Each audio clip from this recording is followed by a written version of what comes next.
मेरे साथ बोलिए, भारत माता की। क्यों भाई,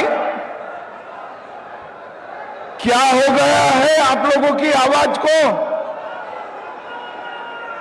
बंगाल में भाजपा सरकार बनाना है या नहीं बनाना है?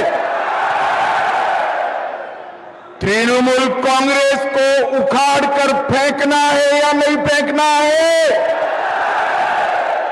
तो ऐसी आवाज नहीं चलती। मेरे साथ दोनों हाथ उठाइए, उठाइए दोनों हाथ, विजय के संकल्प की मुट्ठी बीजिए और प्रचंड आवाज से बोलिए, भारत माता की।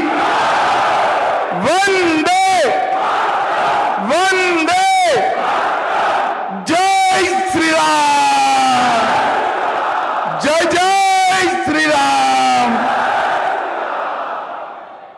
आज के भाई ये मीडिया वाले सेट कर बैठ जाओ जरा, मीडिया वाले सेट कर नीचे बैठ जाओ।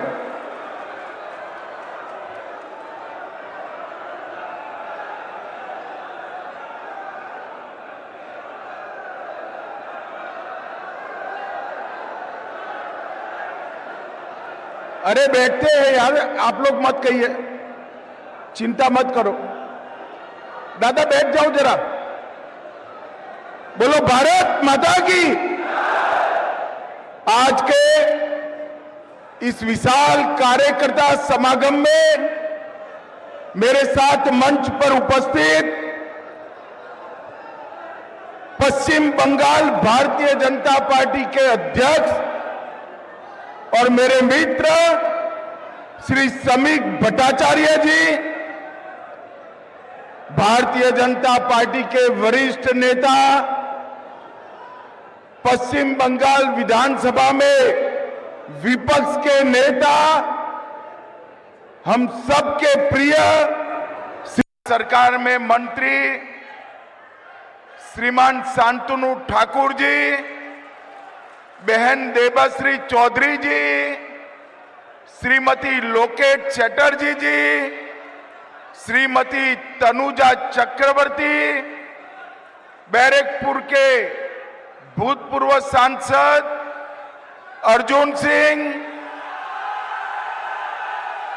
हमारे प्रदेश उपाध्यक्ष अमिताभ रॉय जी, श्री प्रबल रहा जी, श्री फाल्गुनी पात्रा जी, श्रीमती बीवा मजमुदार जी, हमारे संगठन की जिम्मेदारी जिन पर है ऐसे संगठन मंत्री श्रीमान अमिताभ चक्रवर्ती जी, और आज इस विशाल कार्यक्रम में आए हुए प्यारे भाइयों बहनों और मेरे सभी देव तुल्य कार्यकर्ताओं को मेरा राम राम, मेरा प्रणाम। मित्रों, आज मैं जब बंगाल में आया हूं तब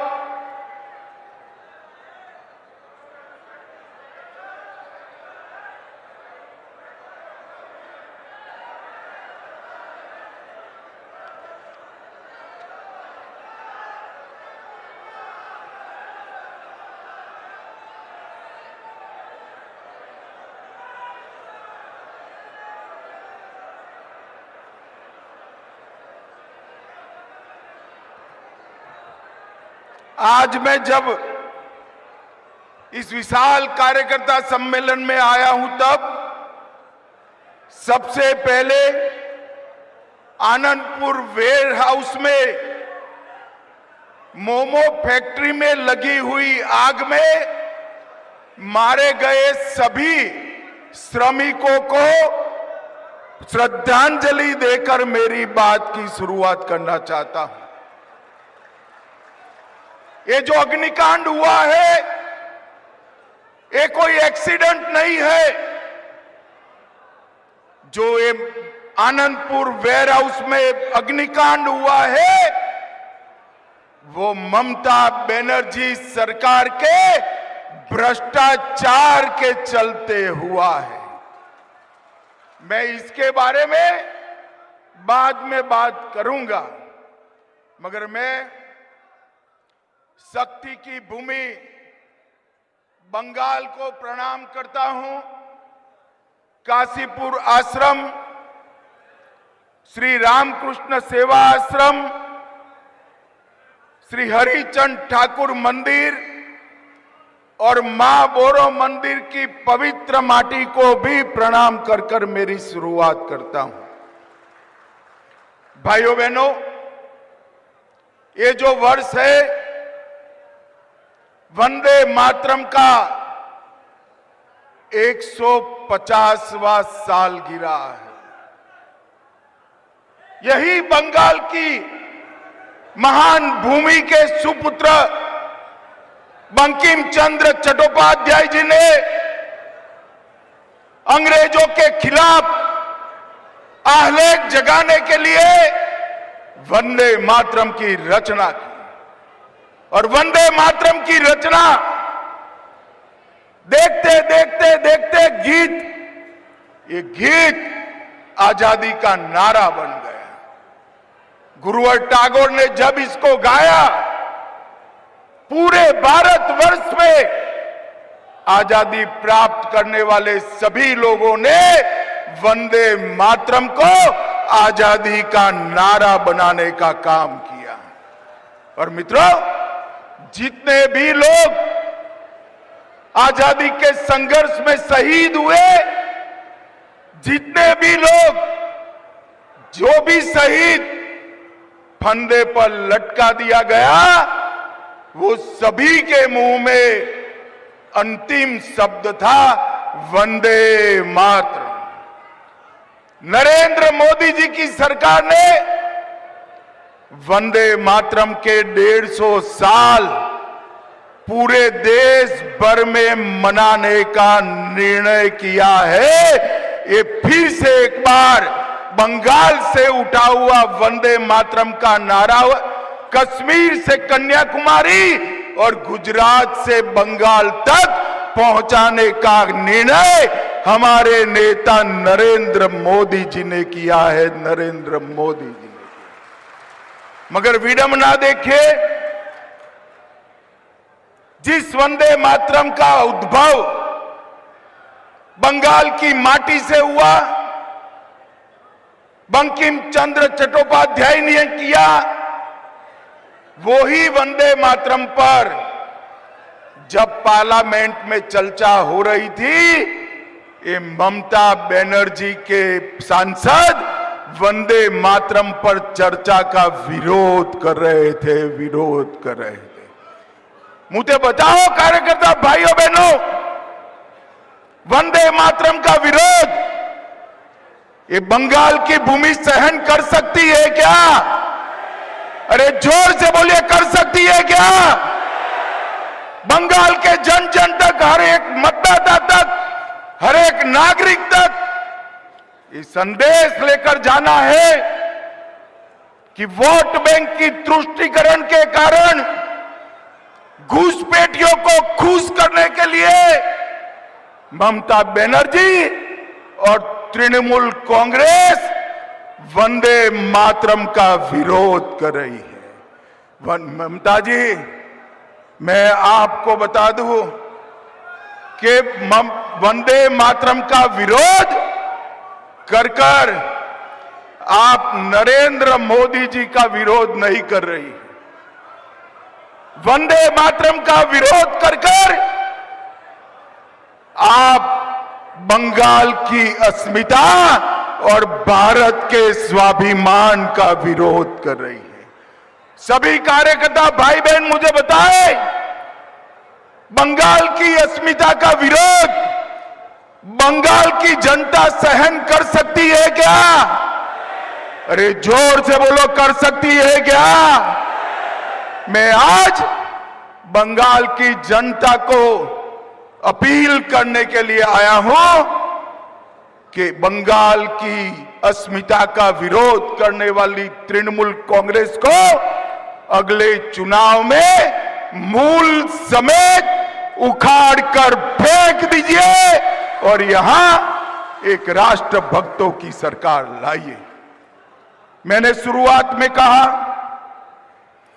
आनंदपुर में लगी आग ये कोई हादसा नहीं है। 25 लोगों की जान गई है, 27 लोग लापता है। और ये कांड क्यों हुआ? क्यों हुआ? ये जो मोमो फैक्ट्री के मालिक है, उसमें किसका पैसा लगा है? ये मोमो फैक्ट्री के मालिक किसके नजदीकी है? किसके साथ विमान में मोमो फैक्ट्री के मालिक विदेश की टूर लगाए हैं? और अब तक मोमो फैक्ट्री के मालिक का अरेस्ट क्यों नहीं हुआ है? भाइयों बहनों, आज 25 लोग मारे गए, 27 लोग लापता है। मैं ममता जी को पूछना चाहता हूं, अगर ये घुसपैठिए होते तो आपका रिएक्शन ऐसा ही होता क्या? अरे बंगाल के नागरिक मारे गए हैं, इसमें वोट बैंक की पॉलिटिक्स क्या कर रही हो ममता जी? आपको शर्म आनी चाहिए, शर्म आनी चाहिए। और मैं आज यहां से बंगाल की मुख्यमंत्री को मांग कर रहा हूं कि इस हादसे की तटस्थ जांच, न्यायिक जांच करानी चाहिए। और सबसे पहले इसके लिए जिम्मेदार लोग जो है उनको जेल की सलाखों के पीछे डालना चाहिए। मुझे शुभेंदु जी बता रहे थे, समीक भाई बता रहे थे, परिवार को वो मिलने गए, हमारे कार्यकर्ताओं ने विरोध किया, उन पर पुलिस ने बर्बरता की। मगर ये ममता जी, आपकी पार्टी का और आपकी सरकार का भ्रष्टाचार अब छिप नहीं सकता।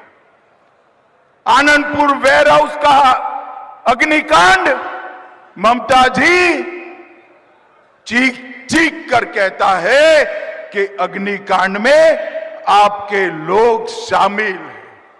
32 घंटे बाद कोई मंत्री वहां पहुंचता है, पर्यावरण का एनओसी नहीं है, वेटलैंड पर गोडाउन बना है, गोडाउन बाहर से बंद था या खुला था? बंद था तो क्यों बंद कर दिया गया था? अंदर लोग जलते रहे, मरते रहे, चीखते रहे, बाहर नहीं आ पाए। और मैं आज ममता जी को कहने आया हूं, पर्दा डालना है तो डालो ममता जी, पर्दा डालना है तो डालो। अप्रैल के बाद भाजपा सरकार आएगी और अग्निकांड के आरोपियों को चुन चुन कर हम जहर की सलाखों के पीछे गए। भाइयों बहनों, हर तरह से बंगाल में एडमिनिस्ट्रेशन समाप्त हो गया। ये 2026 का साल टीएमसी को टाटा बाय बाय कहने का साल है, टाटा बाय बाय कहने का। बंगाल की जनता टीएमसी को कम्युनिस्टों से मुक्ति पाने के लिए आई और टीएमसी ने तो कम्युनिस्टों को भी अच्छा कहलाने का काम कर दिया। यहां कटमनी, भतीजे की दादागिरी, पुलिस का दुरुपयोग और घुसपैठ एक इंडस्ट्री बना हुआ है। भाइयों बहनों, मैं घुसपैठ के लिए बाद में बात करूंगा, मगर गत समय जब मैं आया, मैंने कहा बंगाल में प्रचंड बहुमत से बीजेपी की सरकार बनने वाली। मुझे बताओ, आप सभी लोग, प्रचंड बहुमत से बीजेपी की सरकार बनने वाली है या नहीं बनने वाली है? अरे जोर से बोलो, बनने वाली है या नहीं बनने वाली? ये ममता बनर्जी मेरा मखौल उड़ा रही थी। ममता दीदी, जब प्रभु श्री राम ने राम सेतु बनाया, तब रावण ऐसा ही मानता था कि इस प्रकार से मुझे कोई हरा सकता है क्या? मैं आपको बताता हूं, 2014 में हमें सिर्फ 2 सीट मिली थी। 2019 में 41% वोट और 18 सीटें मिली। 2024 में 39% वोट मिला है और 2021 की विधानसभा में 38% वोट और 77 सीटें लेकर शुभेंदु अधिकारी हमारे विपक्ष के नेता बने हुए। विपक्ष के नेता ममता दीदी, अब हमें तो 38% से 45% का जंप लगाना है। आप एक बार देखना, भारतीय जनता पार्टी का वोट शेयर 50% से ज्यादा होने वाला है और प्रचंड बहुमत से हमारी सरकार बनने वाली है। भाइयों बहनों, आज मैं आप सभी को कहने आया हूं, 2024 में 3 दशक के बाद पहली बार हमारे नेता नरेंद्र मोदी जी लगातार तीसरी बार इस देश के प्रधानमंत्री बने हैं। 24 में ही हमने आंध्र में सरकार बनाई, ओडिशा में पहली बार सरकार बनाई, अरुणाचल में तीसरी बार सरकार बनाई, 25 में हरियाणा, महाराष्ट्र और दिल्ली में 30 साल के बाद सरकार बनाई और 25 का अंत आते आते बिहार में भी प्रचंड बहुमत के साथ भारतीय जनता पार्टी और एनडीए की सरकार हुई और 26 में केरल में त्रिवेंद्रम कॉरपोरेशन पहली बार बीजेपी जीता और मुंबई कॉरपोरेशन और सारे महाराष्ट्र के म्युनिसिपल कॉरपोरेशन में ये ममता दीदी के इंडी अलायंस का सुपड़ा साफ हो गया। सुपड़ा साफ। बंगाल वालों, अब बारी बंगाल की है। मां, माटी और मानुष का नारा देकर ममता बनर्जी सत्ता में आई। यहां पर मां असुरक्षित, महिलाओं की सुरक्षा का कोई ठोर ठिकाना नहीं है। माटी, भूमि घुसपैठिए हजम कर गए हैं और मानुष ममता की सिंडिकेट से परेशान है। मां, माटी और मानुष तीनों की रक्षा करनी है तो वंदे मातरम का सम्मान करने वाला कमल फूल का भारतीय जनता पार्टी का सरकार बनानी पड़ेगी। भारतीय जनता पार्टी की सरकार बनानी। भाइयों बहनों, बंगाल में इस बार सरकार बनाना सिर्फ पश्चिम बंगाल के लिए जरूरी नहीं।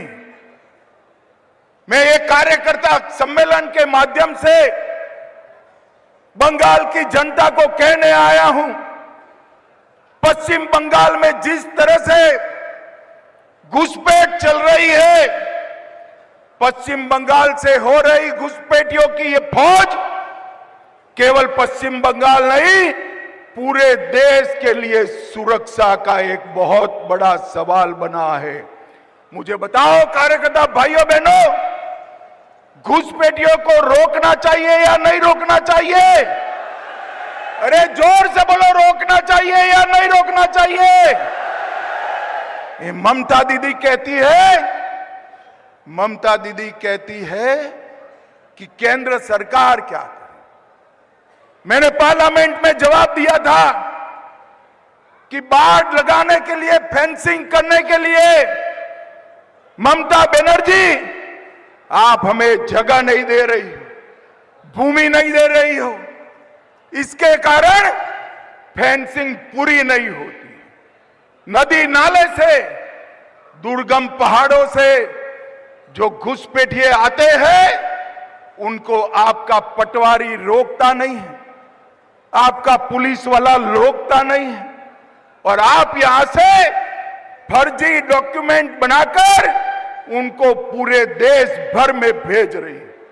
भाइयों बहनों, मैंने पार्लियामेंट में भाषण करा था, तृणमूल कांग्रेस के सांसद इसका विरोध करे थे, मगर कुछ दिन पहले मुझे बड़ा खुशी है कि कलकत्ता हाई कोर्ट ने भी बीएसएफ को सारी भूमि 31/3/26 के पहले देने का ऑर्डर किया।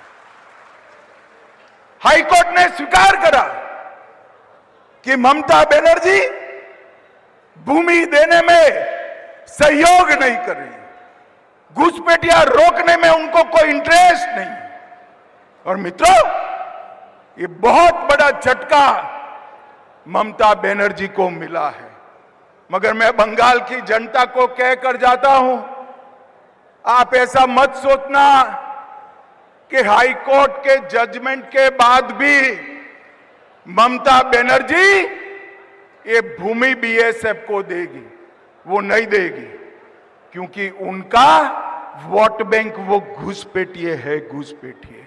मगर मैं साथ में बंगाल की जनता को ये भी कहना चाहता हूं कि 31/3 को ममता बनर्जी भूमि दे या न दे, अप्रैल के अंत में भाजपा का मुख्यमंत्री 45 दिन में सारी बाढ़ का काम पूरा कर देगा।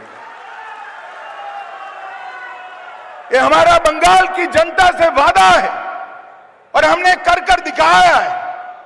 आसाम में कांग्रेस की सरकार थी, घुसपैठ नहीं रोकती थी। जैसे ही आसाम में भाजपा सरकार बनी, वहां घुसपैठ रुक गई।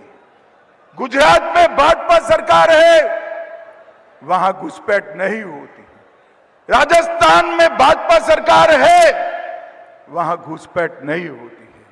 और मैं बंगाल के सम्मानीय नागरिकों को अपील करने आया हूं, लाल सरकार भी बनाई, तृणमूल की हरी सरकार भी बनाई।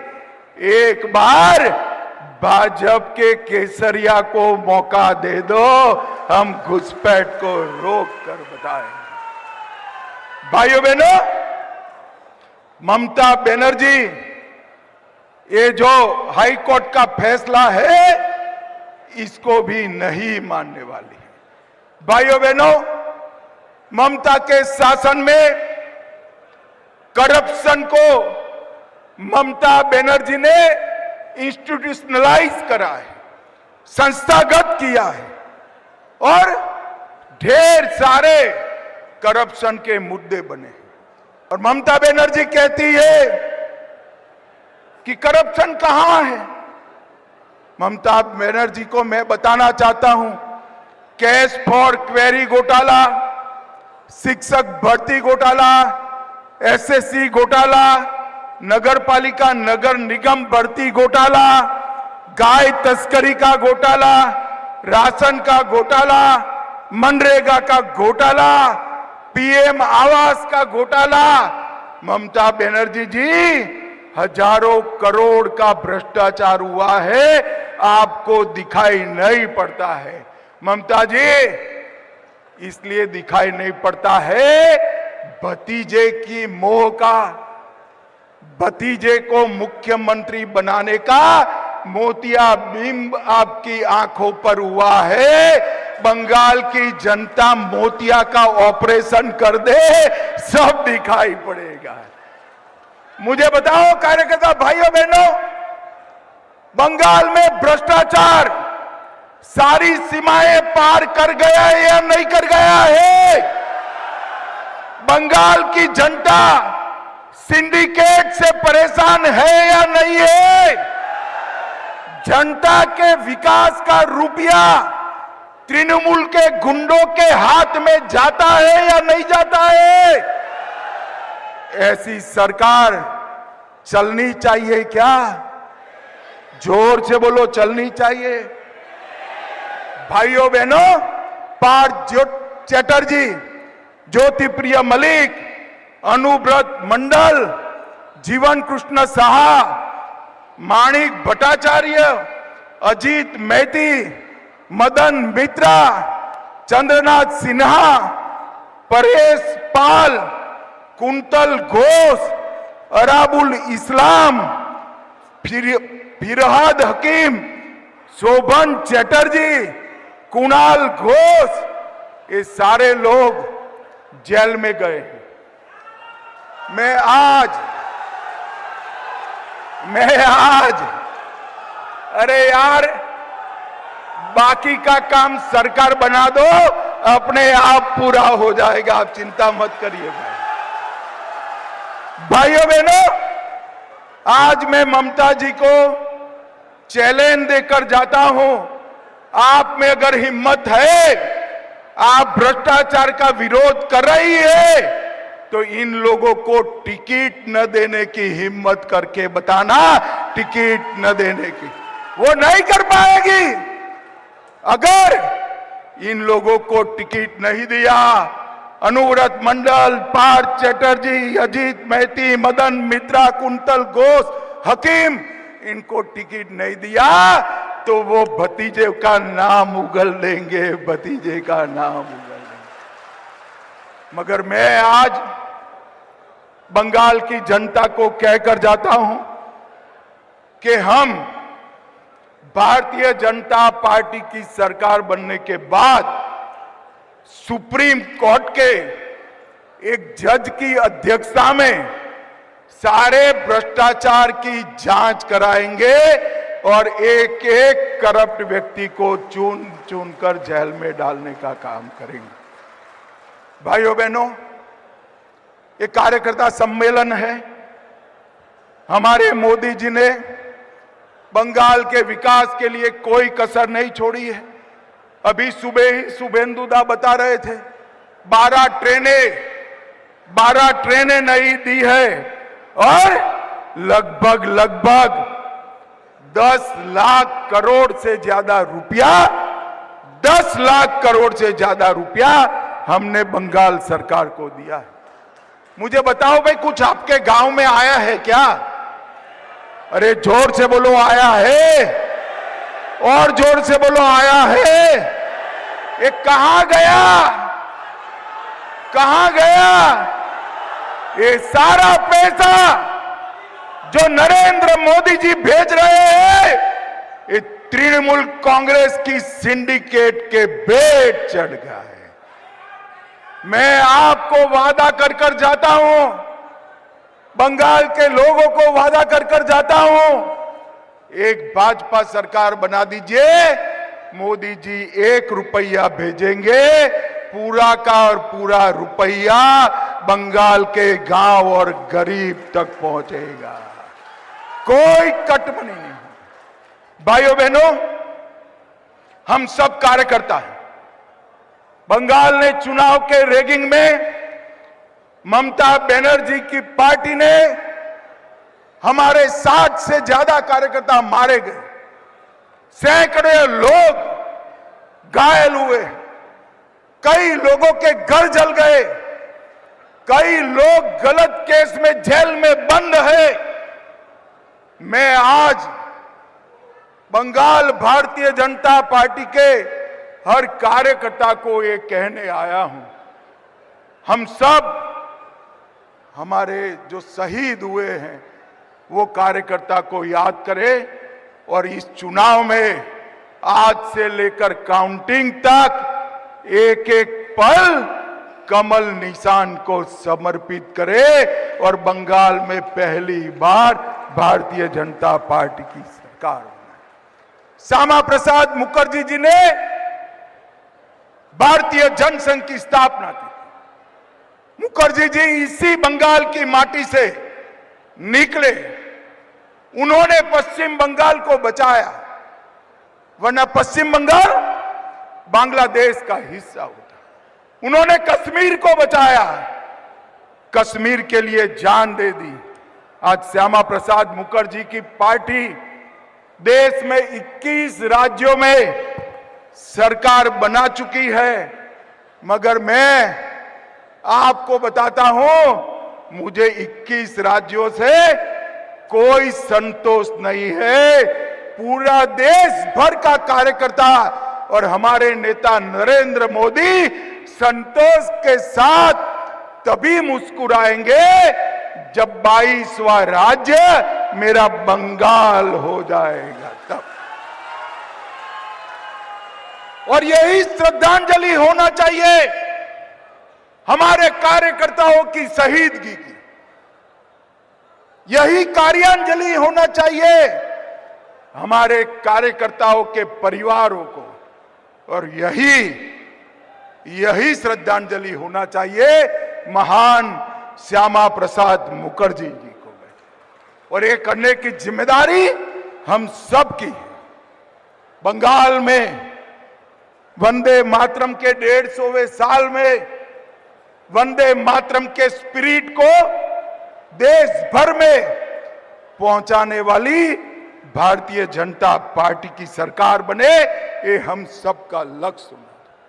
भाइयों बहनों, ममता बनर्जी जी हमारे मतुआ समाज के, नाम शूद्र समाज के लोगों को डरा रही है। शांतनु जी बार बार मुझे फोन कर रहे हैं, मैं सार्वजनिक कार्यक्रम में कहकर जाता हूं, मतुआ समाज और नाम शूद्र समाज को डरने की कोई जरूरत नहीं है। आपके वोट को ममता बनर्जी छू नहीं सकती। और एसआईआर का विरोध ममता दीदी जितना करना है इतना कर दो। एसआईआर ये न्यायिक तरीके से चल रहा है, हम चुनाव आयोग का समर्थन कर रहे हैं। मतदाता सूची से घुसपैठियों को निकालना ही पड़ेगा, और जो बचे कुचे रह जाएंगे वो भाजपा का सीएम आकर निकाल देगा। मित्रों, भाजपा का सीएम आकर निकाल देगा। मुझे बताओ, आप सभी लोग यहां कमल फूल की सरकार बनाने के लिए आप सभी लोग तैयार है क्या? अरे ऐसे नहीं, ममता बनर्जी के बहरे कान तक जाना चाहिए। तैयार है क्या? ममता की सरकार को बदलेंगे? अरे बदलना नहीं है, मूल समेत उखाड़ कर फेंक देना है। और यहां पर ऐसी सरकार बनानी है जो घुसपैठिया का मुक्त, भ्रष्टाचार मुक्त, सिंडिकेट मुक्त, महिलाओं की सुरक्षा करने वाली, उद्योगों को आगे बढ़ाने वाली। और कवि गुरु रविंद्रनाथ, विवेकानंद जी और बंकिम चंद्र चट्टोपाध्याय जी के स्वप्न का सोनार बांग्ला बनाए, ऐसी सरकार बनानी है। तो मित्रों, अगर आप सभी लोग सहमत हैं तो दोनों हाथ उठाइए, जरा उठाइए दोनों हाथ, विजय के संकल्प का मुट्ठी भींचिए और प्रचंड आवाज से बोलिए, भारत माता की वंदे वंदे, जय श्री राम, जय जय श्री राम। आप सभी का बहुत बहुत धन्यवाद, बहुत बहुत शुभकामनाएं।